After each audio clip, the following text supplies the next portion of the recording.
এটা নিয়ে আমি সারা জীবন আমি কি করে সারা জীবন এই দৃশ্য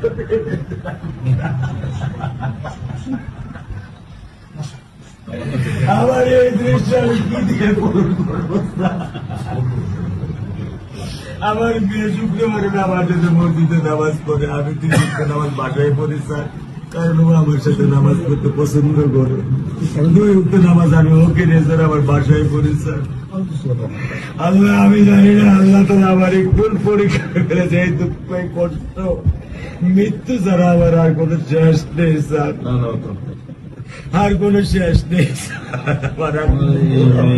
আপনার দায়িত্ব মানে প্রধানমন্ত্রী নেবে, আপনাদের তো শক্ত হতে হবে না, আপনার তো বড় মেয়েটা রয়ে গেছে, এখন তো ওর জন্য আপনাকে শক্ত থাকতে হবে।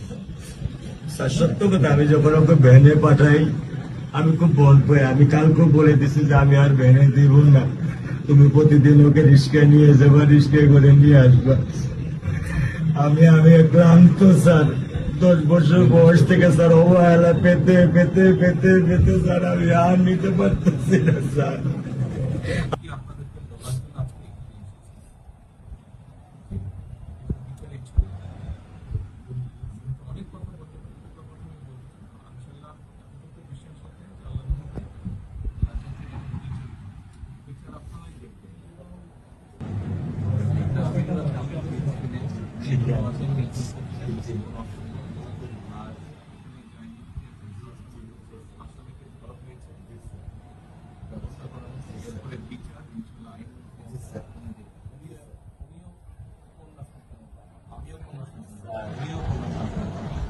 আমরা জানি সন্তানের কষ্টটা আমরা ভগবান